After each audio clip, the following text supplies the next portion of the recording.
오늘 1학기 종강이에요. 방학을 할 거예요. 방학을. 한 달 정도 방학을 할 건데 폭염이 안 오면 좋겠어요. 그죠? 폭염이 와서 우리 방학을 한 주 연기할 거예요. 이러면 참 난감하잖아. 걱정이 돼요. 이렇게 지구 온난화가 너무 심해져서 코로나 팬데믹도 걱정되지만 이거는 잡힐 수 있는 거잖아. 이제 백신 맞고 그러면 뭐 백신 안 맞은 사람 때문에 팬데믹이 더 세진다라고.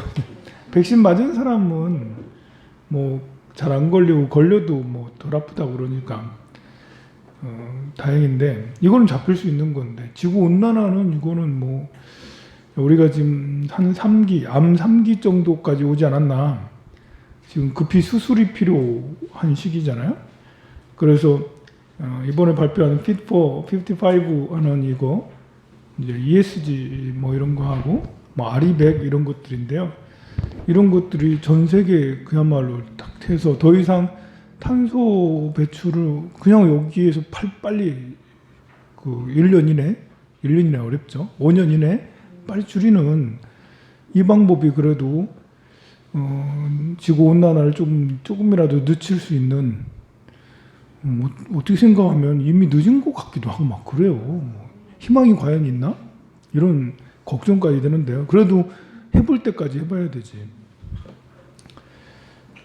오늘 종강이라서 진도는 뭐 2학기 때 다 빼고요. 지난주도 이렇게 얘기를 했는데 우리가 이제 이렇게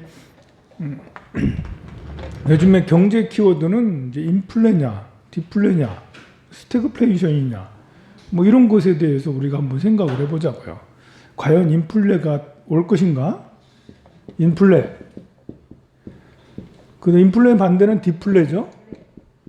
그리고 이거랑 좀 다르게 이러면 안 되지만 스태그플레이션 이렇게 있는데 인플레라는 건 뭔지 알죠? 물가가 오르고 성장도 된다. 자, 성장이라는 것은 쉽게 말해서 내 주머니가 더 해가 가면 갈수록 더 주머니가 더 든든해진다라는 거죠. 여러분들 몇 프로 성장했어요? 3% 성장. 작년보다 올해가 수입이 3% 늘었다라는 게 성장이라는 거예요. 국가는 뭐 2% 성장, 3% 성장, 뭐 5% 성장, 중국은 막 10%씩 성장하고 막 그랬었잖아요. 어쨌든 물가도 오르고 성장도 오르면 그래도 뭐 나름 나쁘지 않죠. 괜찮아요. 근데 디플레라는 것은 물가도 내려가고 성장도 내려가. 물가가 내려가는 거는 괜찮은 거 같죠. 그죠? 좋지 않아요? 저 개인적으로 물가는 내려갔으면 좋겠어요. 물가는 참 내려갔으면 참 좋겠는데 테레비도 좀 이제 100만 원 하던 것이 제가 갖고 싶은 테레비가 스마트 테레비예요. 스마트 TV 갖고 싶어요. 아니 여기에 설치하고 싶어요. 갖고 싶은 게 아니라 제 방에다 갖고 싶은 게 아니라 85인치 스마트 TV를 여기다 딱 이만하겠네. 85인치면 이만 스마트 TV를 딱 해놓고 이렇게 강의할 때 스마트 TV를 쓰면 이런 거 이렇게 자꾸 너무 이렇게 시끄러 맨날 힘들잖아. 뚝 누르면 없어지고 딱 나보고 이렇게 하고 싶은데 그게 지금 600만 원인가 700만 원인가 그래요. 뭐 1000만 원 가까이 되고 그래요. 85인치면 1000만 원 넘을 수도 있겠네요. 그럼 안 되겠죠? 그거는 내가 돈이 아무리 많아도 여기다 설치하면 좀 절에서 그렇게 하면 안 되겠죠. 절에서 그냥 화이트보드. 이것이 100만 원으로 내려오면 그러면 이제 달라지죠. 물건들이 이렇게 싸지면 어쨌든 디플레가 돼서 이제 물가가 내려가면 좋은 것 같지만 사실 경제에는 굉장히 안 좋다라는 거. 물가가 내려가면 그러면 사람들이 소비 심리가 위축이 되기 때문에 성장은 저절로 저하된다. 소비를 안 하니까. 물가가 오르면 지금 핸드폰 가격이 올해가 10만 원인데 내년이 되면 20만 원 될 거래. 그럼 여러분들 오래 사야지. 지금 사야 돼. 그러니까 사람들이 소비를 더 많이 해. 물가가 오른다면. 근데 물가가 내린다면 기다려야지. 나처럼. 내릴 때까지, 스마트폰 내릴 때까지 울트라폰, 이 갤럭시 울트라 21을 저 갖고 싶거든요. 사고 싶고. 카메라 성능 짱이라. 근데 중고품이 내릴 때가 중고인데 기다려. 내릴 때까지, 반값이 될 때까지, 30만 원 될 때까지 기다릴 거야. 자, 그래서 그런데 이렇게 되면 소비가 위축이 돼요. 그래서 제가 별로 안 사잖아요. 공장, 현대나 삼성이나 이런 데서는 나를 별로 안 좋아할 거예요. 그 제품을 안 사주니까. 그러니 물가가 내려가면 성장도, 소비가 내려가니까 성장도 저하될 수밖에 없어요. 일본이 이런 거잖아요. 물가가 점점 내려가니까 성장도 저성장이 돼요. 그러니까 여러분들이 짜장면 가격이 왜 6,000원이지? 놀랄 게 아니라 괜찮아. 밥값이 언제부턴가 이제 10,000원이 이제 육박하고, 서울에는 10,000원이 넘는다라고 그래요. 그냥 백반 가격이. 우리 그냥 울산에는 5,000원, 뭐 내 기억에는 예전에 3,000원이었는데 이제 10,000원이 있는데, 야, 뭐 세상 살기 어려워졌다 이렇게 생각할 게 아니고, 그런 밥값이 올라가고 짜장면 값이 올라가고 계란값이 올라가고 하는 것은 사실은 성장이 좋아진다. 그 긍정적으로, 이 경제를 알면 물가가 올라가는 거에 대해서 약간 긍정적이 될 수가 있어요. 그런데 경제를 모르면 자꾸 올라가기만 하고 나 죽겠어 이러면서 생각을 좀 바꿔야 된다. 이제. 다만 우리는 물가가 올라가는데 나한테는 주머니가 쪼그라들어. 이것 때문에 힘듦을 하는 거잖아요. 사실 여러분이 물가도 올라가고 주머니도 올라가면 뭐 물가 그 정도야. 뭐 밥 한 끼에 10,000원, 뭐 20,000원 정도도 할 수 있지. 뭐 내가 쏠게 그냥. 내가 다 쏠게. 그럴 수 있는데 물가는 올라가는데 내 주머니는 적어져. 그러니까 이제 우리가 다 걱정하는 거잖아요. 이게 바로 스태그플레이션이죠. 물가는 올라가는데 그 성장은 저성장이라는 거예요. 이게 국가가 이러면 총체적 난국이야. 이거 파산돼요. 파산하는 나라들이 이래요. 뭐 베네수엘라 같은 물가는 올라가는데 주머니는 나라의 성장은 마이너스야. 이러니까 이제 파산되는, 브라질, 아르헨티나 이런 때 뭐 파산할 때 이런 식으로 파산하는 거죠. 근데 개인은 뭐 많이 그렇습니다. 사실 서민들은 물가는 올라가는데 사실 이렇게 그 나이가 또 50대가 넘어가면 또 이런 현상이 뭐 저절로 일어나죠. 특히 60이 넘어가면 더 거의 뭐 95% 이상의 사람들이 물가는 해가 가면서 올라가는데 65세 이상의 사람들은 해가 가면 갈수록 내 주머니는 급격하게 쪼그라드니까 이러면 이제 개인적으로 행복감이 엄청 막 떨어지고 막 이러죠. 자, 그래서 그러면 이제 앞으로 우리는 전망을 해봐야 돼요. 지금 인플레 압력이 굉장히 세지고 있죠. 지금 원자재 가격이 지금 철강 가격, 뭐 구리 가격들이 엄청나게 상승하고 에그플레이션 해가지고 뭐 이렇게 농산물, 곡물가, 뭐 그리고 이제 뭐 계란 가격 이런 것들이 엄청 작년에 비해서 어떤 거는 2배 가까이. 이 팥을 사야 되는데 팥이요. 그래도 작년 이렇게 동지 때 팥을 많이 사놔가지고 지난달까지는 팥을 사지 않았어. 그거 가지고 계속 우리 여러분들 팥떡 많이 먹었잖아요. 그거 가지고 했는데 지금 팥 가격이 2배 가까이 올랐어요. 한 포대에 20만 원 이렇게 20 몇만 원씩이나 하고 막 그래. 팥 한 포대에. 지금 그전에는 10만 원이면 됐는데 지금 20 몇만 원 그러고 있어요. 양대 가격도 뭐 지금 2배 가까이 올랐어요. 쌀 가격도 1.5배 올랐잖아요. 그죠?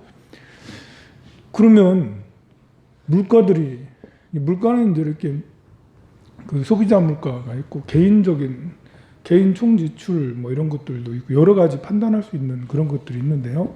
어쨌든 물가는 지금 뭐 이렇게 미국에서 발표하는 거 보면 물가가 한 4에서 5% 정도 이렇게 지금 현재 매달마다 폭발적으로 늘고 있죠. 물가가 이렇게 쫙 올라가고 있는데 다행인 것은 지금 이달 들어서 조금 횡보를 하고 있다. 조금 뭐 높아졌다 낮았다라고 있는데 지난달 이달 들어서 이렇게 횡보를 하고 있어요. 그러면 물가가 오르는데 정말 인플레가 될 거냐? 이제 연준에서는 이렇게 이야기를 해요. 물가가 오르고 있는 것은 일시적인 현상이다. 지금 4~5% 되는 물가 지표 상승은 연말까지는 이게 계속해서 이렇게 조금씩 증가해서 이대로가 될 거지만 연말이 지나고 나면 이것이 물가가 다시 잡힐 거다라고 그렇게 얘기를 하면서 금리를 올리지 않아요. 물가하고 금리하고는 관계가 커요. 고용하고도 물가하고도 관계가 크고요. 지금 고용이 높아지면 사람들이 취업을 한 사람이 많기 때문에 내가 주머니에 돈이 들어오면 소비를 한다. 소비자가 많아지면 물가가 상승한다라는 거잖아요. 그래서 미국에서는 고용률을 제일 중요하게 여기는 거예요. 많은 사람들이 고용을 해야지 물가도 오르고 성장도 된다라고 하기 때문에 그런데 지금 이제 연준에서는 이런 인플레보다는 디플레에 대한 압박이 더 큰 거예요. 걱정이 더 큰 거예요. 인플레가 이제 확실하다고 생각하면 금리를 올렸겠죠. 왜냐하면 물가가 4%, 5% 넘으면 이러면 이제 서민 부담이 너무 큰 거예요. 이게 이제 4%, 5% 올란다는 것은 그냥 우리가 쓰는 일반적인 채소값은 거의 2배 가까이 오를 수도 있기 때문에 평균 물가이기 때문에요. 생활 물가는 이거보다 훨씬 더 높겠죠. 그래서 연준에서는 물가를 잡기 위해서 금리를 높일 수밖에 없어요. 그러나 지금 연준에서 하는 말은 물가가 아무래도 이 연말쯤에 꼭지를 찍고 내려갈 것 같다라는 디플레 압력이 더 크다라는 거예요. 자, 이것은 왜 그러냐? 왜 이런 현상이 나타나냐? 왜 연준은 이 고민을 하냐? 지금 물가가 20년째 하락을 하고 있어요. 그렇기 때문에 그래요. 물가가 오르지 않았다라는 거예요. 이 2000년도부터 지금 2021년도까지 물가가 잠시 오르고 내리고 이렇게 하긴 했겠지. 그렇지만 전체적으로 하방 압력이 엄청나게 크다라는 거예요. 그럼 이 상태에서 코로나가 생겼어. 코로나가 생겨서 이제 양적 완화를 무제한으로 양적 완화를 했다고 그러잖아요. 무제한 양적 완화 얘기 다 들어봤죠? 무제한 양적 완화가 뭐냐면 지난번에도 설명을 했죠. 연준에서 미국 국채를 1200억 달러를 매월마다 사줘. 이게 140조라고 생각하면 돼요. 140조 원을 매월마다 국채를 사주는데 이 말은 매월마다 140조를 시장에 돈을 푼다는 거랑 똑같은 거야. 돈을 뿌린다. 140조 원을 국채를 사주면 그 국채가 시장에 다 나가기 때문에 140조씩 계속해서 뿌리게 되니까 시장에는 통화량이 M1도 있고 M2도 있는데요. 광의적 통화 M1, M2 증가율이 많아지는 거예요. 시장에 돈이 많아지게 되는 거예요. 돈이 많아지면 당연히 물가가 오르게 되는 거죠. 그래서 이제 지금 현재 물가는 팬데믹 상황인데도 불구하고 4~5%만큼이나 굉장히 높아지고 물가가 오르고 원자재 가격이 오르고 중고차 가격이 오르고 뭐 그렇게 하는 것들도 다 이제 이것에 영향이 있는 거죠. 근데 연준에서는 이건 아무래도 그 디플레가 더 걱정이 된다라는 것은 이 하방 압력이 딱 이렇게 2020년도에 팬데믹 생겨서 무제한 왕적 완화를 하고 있는데 계속해서 내려가는 물가를 지금 무제한 양적 완화로 잡을 수 있냐? 이것에 대한 고민인 거죠. 매월마다 1200억 달러씩 사주는데도 불구하고 계속해서 떨어지는 떨어지는 이 디플레 현상이죠. 인플레 현상은 80년대, 90년대, 70년대부터 고유가 시대 막 이랬잖아요. 70년대 석유 파동이 있었잖아요. 그때는 요 곡선 계속해서 물가가 올랐어요. 70년대, 80년대. 그래서 옛날에는 70년대, 80년대 여러분들 저축만 해도 투자야. 세상에 100% 완전한 투자야. 저축을 했더니 1,000만 원 넣었더니 5년 되니까 2천만 원이 됐어. 세상에 그런 꿀이 어디 있어. 1억을 넣었는데 한 3년, 4년 되니까 2억이 됐어. 그때는 80년대에는 그게 왜냐하면 그때는 인플레가 굉장히 심했기 때문에 금리가 높았어요. 금리를 계속 15%, 17% 이렇게 금리를 해도 인플레를 잡지를 못했어. 계속해서 고금리 시대가 됐는데 2000년 버블이 터지면서 2000년 되기 전에 이제 벌써 우리나라는 이제 코로나 생겼죠. 2000년 IT 버블이 생기면서 그때부터 이렇게 금리를 최저금리로 저금리 시작을 한 거죠. 2000년 IT 때부터. 그래서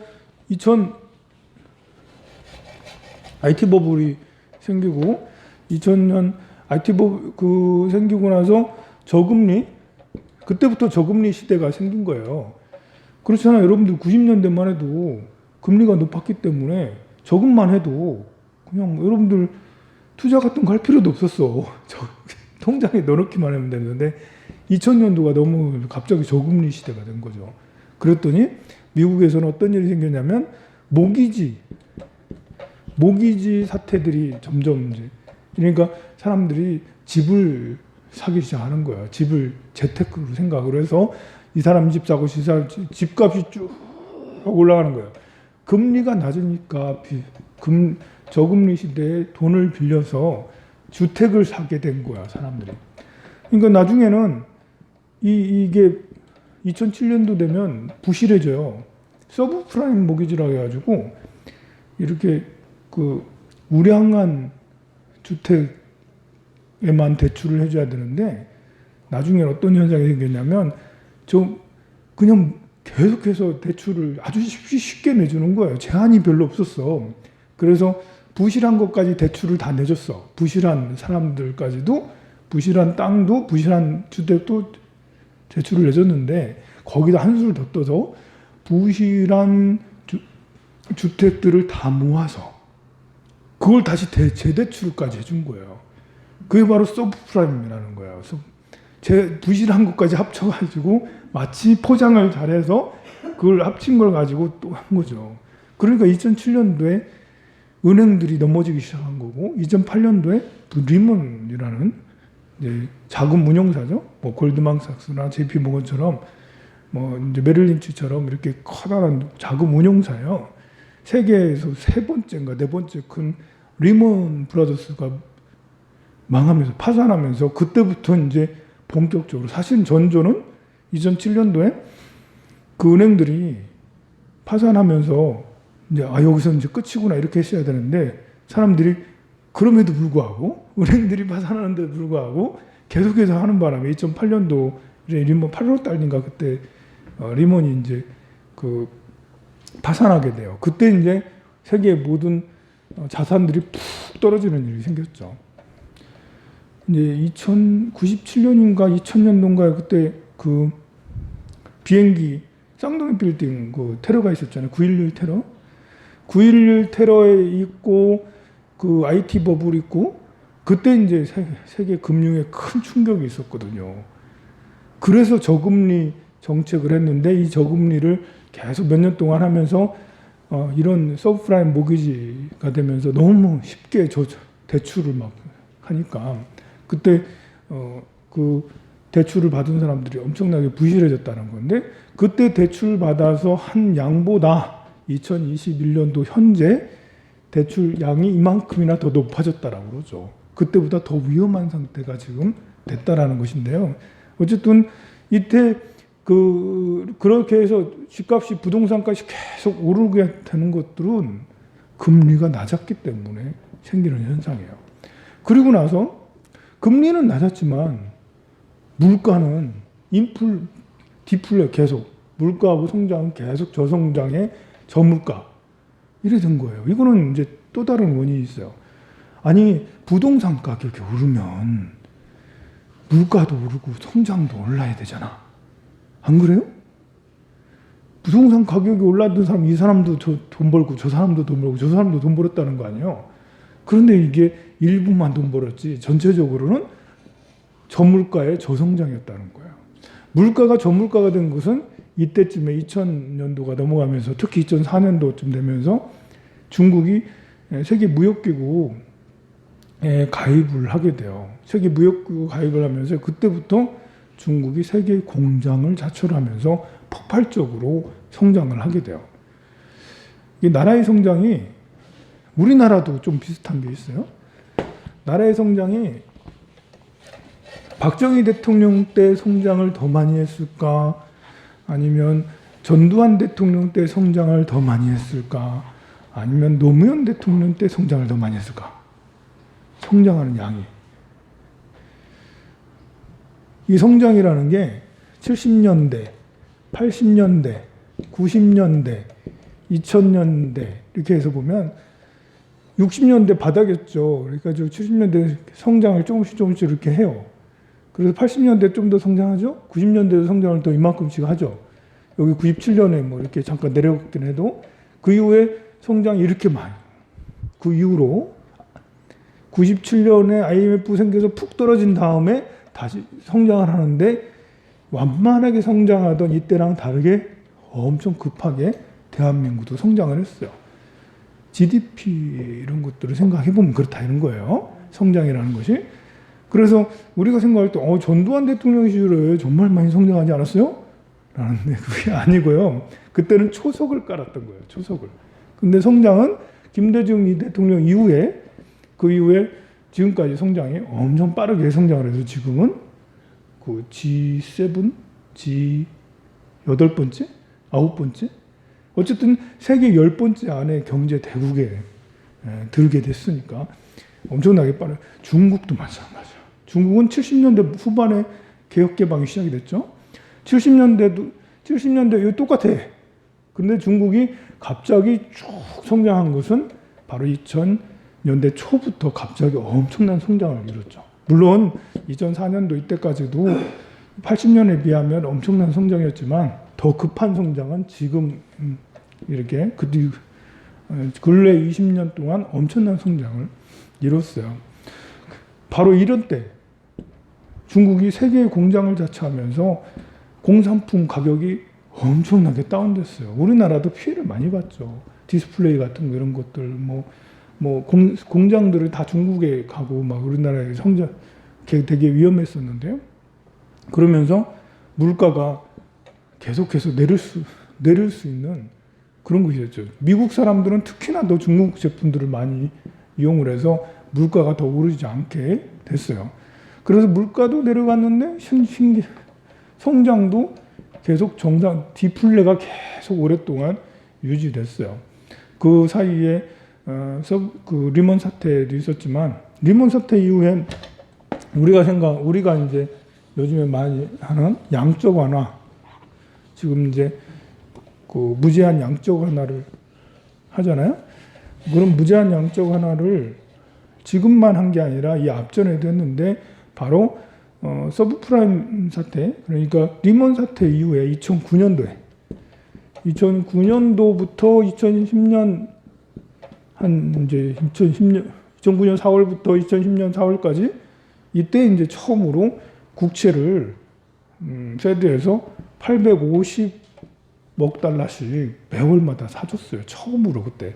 이때부터 이제 양전화가 본격적인 예전에는 그 양적 완화가 돈을 풀고 하는 것이 저금리였고, 이전에는 저금리, 2000년대 초부터 2009년도까지는 저금리였고, 근데 여기서부터는 이제 저금리 플러스 국채를 사주는 거예요. 근데 2010년도 4월 달에 국채를 이제 그만 사줄게 하고 선언했어요. 됐어. 이제 우리가 급한 물은 꾼 것 같아. 그래서 안 사줄게. 했더니 어떤 일이 일어났냐면 그리스가 맛이 가는 거예요. 그리스가 해롱해롱 해가지고 2010년도 해롱해롱 해.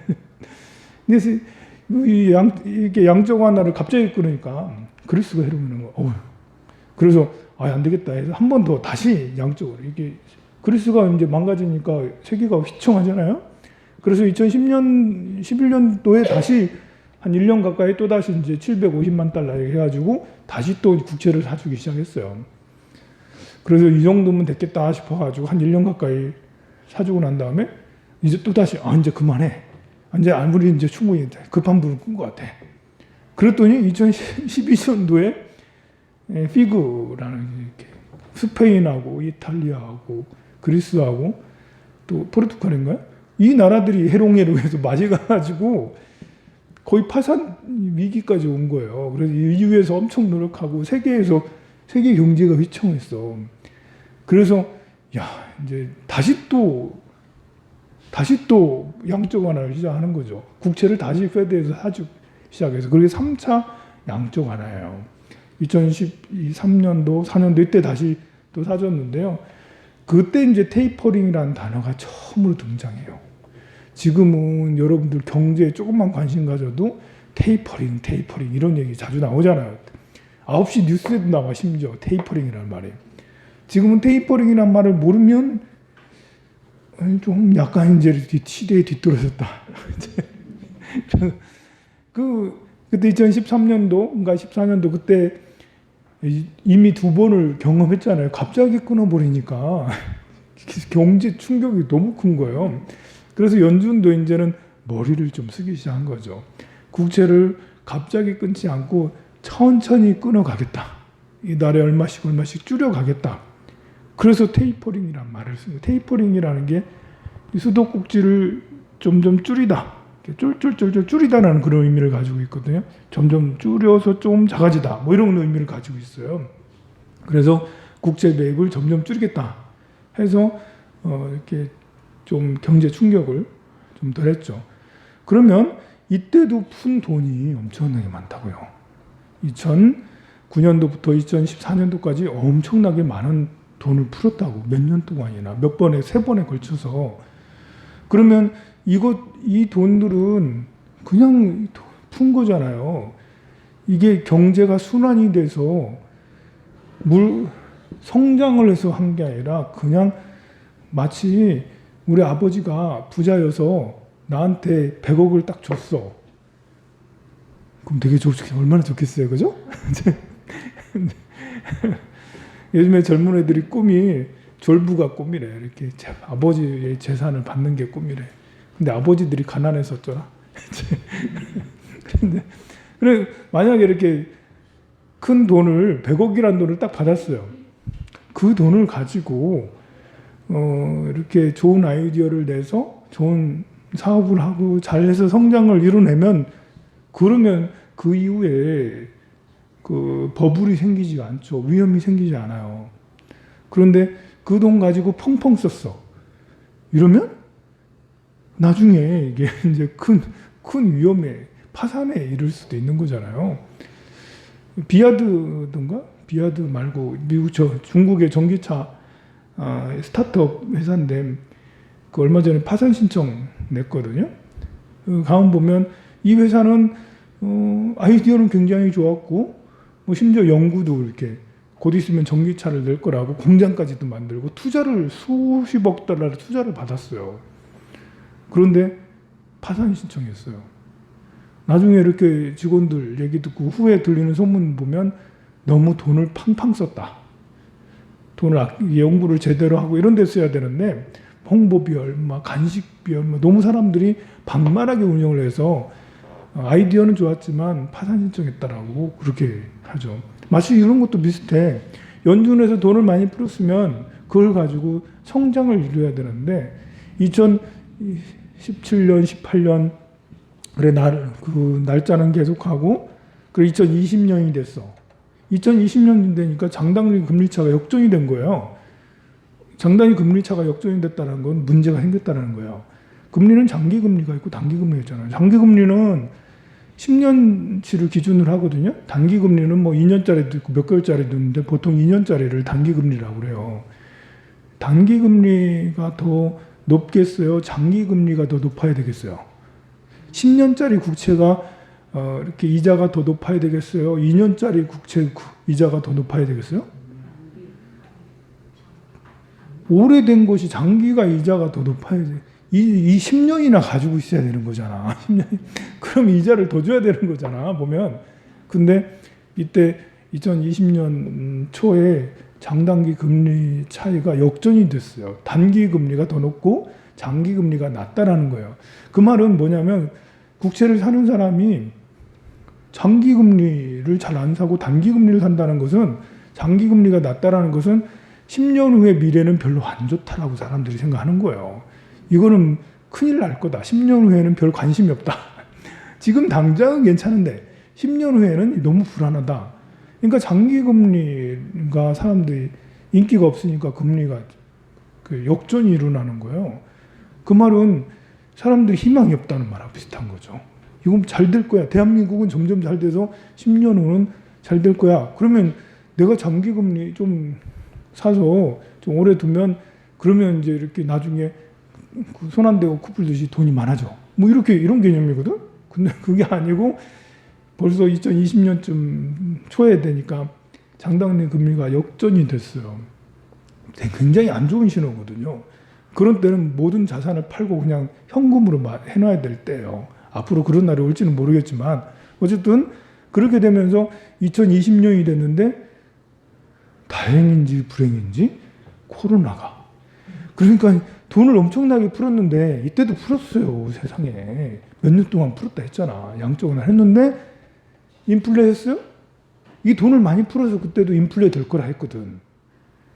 야, 이렇게 수십억 달러를 뭐 1200, 그때는 850억 달러, 750억 달러를 매달마다 사줬으니까 몇 년 동안. 그러면 시장에 이렇게 돈이 엄청나게 풀렸잖아요. 인플레가 돼야 되잖아.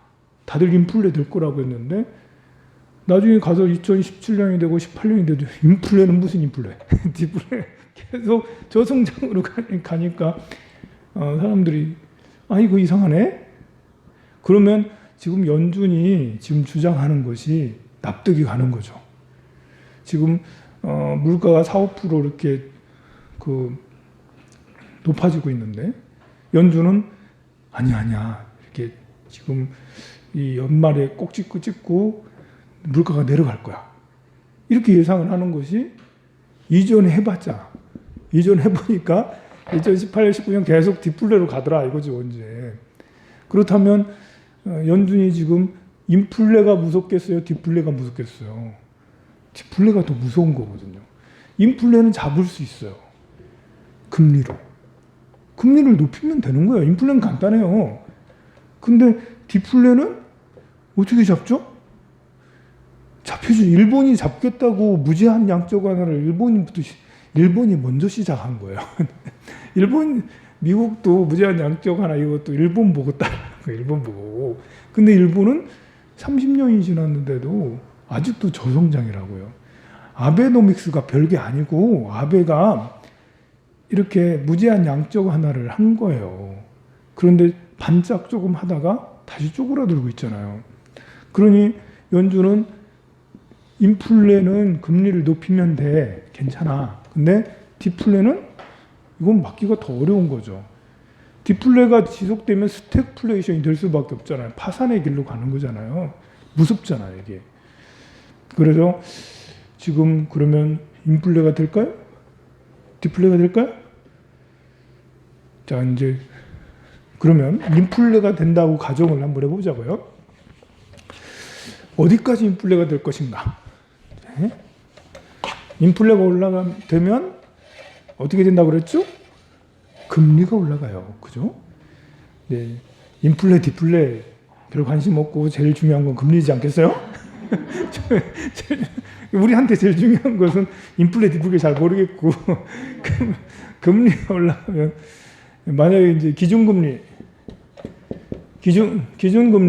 5%까지 간다면, 뭐 지금은 0%예요. 기준금리가. 미국 기준금리가 0%에서 0.25%인데요. 만약에 5%까지 상승을 한다고 가정을 해봐요. 그럼 시장금리는 어떻게 되겠어요? 시장금리는 7%에서 13%, 이 정도 되겠죠. 기준금리보다 훨씬 더 세게 나오니까. 그럼 여러분들은 지금 이제 지금은 2에서 4% 정도 이자를 내고 있잖아요. 그죠? 이렇게 돼봐. 7에서 13%를 이자를 견딜 수 있겠어요, 여러분? 10%만 돼도 10% 이자를 내도 이건 견디기가 어려워요. 우리만 못 견디는 게 아니라 미국의 국가 부채가 30조 달러예요. 국가도 우리나라도 지금 100조 원이나 되는 국가 부채가 있는데, 국가 채무가 있는데, 이 국가 채무를 기준금리 5%로 해놓으면 감당이 불가해요. 옛날에 뭐 이렇게 90년대, 80년대 17%, 20%한 거는 이렇게 부채가 안 많았기 때문에 금리를 17% 해도 국가에서 견딜 수 있었다고. 근데 지금은 5% 해도 이거는 안 되는 것 같아. 아무리 날고 겨도 미국에서 연준에서 5%까지 가겠냐고. 그럼 2018년, 19년도는 2점 몇 %까지 가긴 했어요. 그러면 우리가 최대한 맥시멈 3%를 맥시멈으로 잡을 수 있겠죠. 3%면 아무리 해도 3%는 기준금리가 넘지 않을 거예요. 그러면 우리한테 피부적으로 오는 금리는 한 5%에서 8%? 이 정도 되겠죠. 좀 많이 쓰는 사람은 8에서 10% 이렇게 쓸 거고, 좀 약하게 쓰는 사람은 4, 5% 정도 되겠죠. 담보 신용률이 좋으면 4, 5%를 쓸 거고, 지금 신용률이 좋은 사람이 2.5% 이렇게 쓰잖아요, 보면. 그러면 요런 게 인플레가 되면 이 정도 금리를 우리가 예상을 해야 되는 거고, 디플레가 되면 그럼 금리 인상을 별로 안 하겠죠. 양적 완화가 어쩌면 계속될 수도 있어요. 그럼 좋을까요? 그러면 이제 지금 당장은 좋을 것 같아도 성장이 저성장이기 때문에 디플레가 오래되면 스태그플레이션으로 되기가 쉬워요. 그래서 나라가 파산이 될 수가 있어요. 특히 우리나라는 이제 수출로 먹고 살기 때문에 굉장히 어려운 상황이, 많은 나라가 스태그플레이션으로 가면 우리나라도 영향이 엄청 커요. 어쨌든 인플레가 되든 디플레가 되든 아직은 결정된 건 없어요. 방향이 인플레로 지금 가고는 있지만, 지금 장기적으로 보면 하방 압력, 디플레 압력이 워낙 세기 때문에 이 디플레 압력을 깨고 올라가는. 그러면 금리는 언제부터 이제 올라갈 것인가? 지금 연준에서는 당장 내년 후반기부터도 올릴 수 있다. 뭐 우리나라는 올해 연말부터 올리겠다라고 이주열 한국은행 총재가 얘기를 했죠. 할 것 같아요. 우리나라 이제 금리를 올리는 것은 한국은행에서 판단하기에 과열됐다. 부동산 시장, 뭐 주식 시장, 자산 시장이 과열됐기 때문에 더 큰 리스크가 생기기 전에 리스크를 좀 방어를 해야 된다. 그래서 한국은행에서 올리려고 하고 있죠. 근데 올리는 것이 뭐 한꺼번에 0.5ppm까지 이렇게 0.5p까지 올 것 같지는 않죠. 0.25부터. 지금 0. 뭔가 그러지 않나? 0.75 이렇게 하고 계속해서 올리겠죠. 2번 이상, 3번, 4번에서 1%, 1.5%까지 어쩜 올릴 수도 있겠죠. 미국도 마찬가지죠. 이제 지금 0%에서 2022년도 연초면 0.5 뭐 이렇게 해서. 근데 이제 중요한 것은 한번 올리기 시작하면 기존의 연준들의 행위를 보면 올리기 시작하면 바바바바 계속 올리더라는 거죠. 지금 한번 올리기가 어려워서 그렇지 올리기 시작하면 턴어라운드에서 쭉 올라갈 수 있기 때문에 그래서 약간 겁나기도 하는 것이에요. 그러나 아무리 올라도 3% 이상까지는 올리지 않을 것 같다. 그냥 제 뇌피셜입니다. 합리적인, 저 나름대로 합리적인 뇌피셜인데 아마 조금씩 2% 넘어가면서부터는 이제 이렇게 압력이 굉장히 쓸 거예요. 전 세계적으로 워낙 부채들이 너무나 많아졌기 때문에 2%까지 올라오면 한번 경제 충격이 커가지고 내려갔다가 다시 또 2% 내려갔다가 다시 이렇게 해서 할 수도 있겠죠.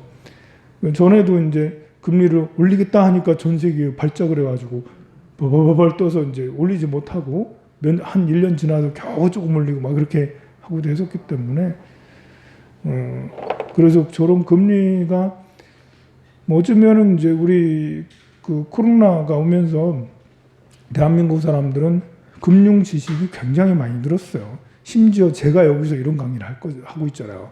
제가 10년 동안, 10여 년 동안 불교대학 강의를 계속 했는데 10여 년 동안 계속 불교만 강의한 게 아니라 사회 현상에 대해서 많이 강의했는데 작년 올해 부쩍 이런 강의를 많이 하는데 그 말은 이제 대한민국 사람들이 부쩍 금융에 대해서 굉장히 관심을 많이 가지고 실제로 많이 하고 있다라는 거고, 금융 지식이 많이 늘어나서 이렇게 약간 좀 그런 여러분들이 전혀 몰랐던 얘기들이잖아요. 재작년까지만 해도 몰랐던 얘기, 나도 몰랐었어요. 그래 해서 여러분들한테 알려드리고 하는 그런 겁니다. 오늘 여기까지 하고요. 1학기 동안 다들 열심히 공부해 주셔서 너무 감사합니다. 백중기도 계속 잘하고 있으니까 월요일마다 이렇게 법당에 나오셔서 계속해서 백중기도 해주시기 바랍니다. 백중기도 끝나면 개강을 딱 한 달 후에 개강을 하도록 하겠습니다. 질문 있으면 질문하세요.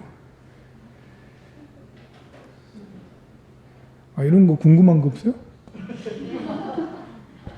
완벽했나요? 강의를 너무 잘했나요? 다 알아들었죠, 그죠? 너무 쉬운 거니까. 자, 사홍서원을 하고 마치도록 하겠습니다.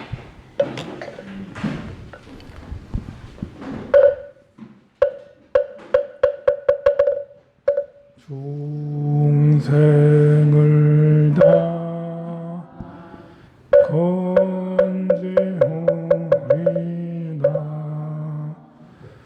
언내를 다 그르리다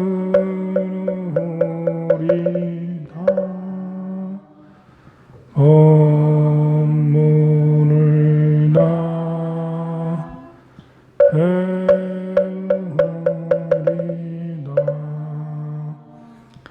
불도를 다 이루리다. 성불하십시오.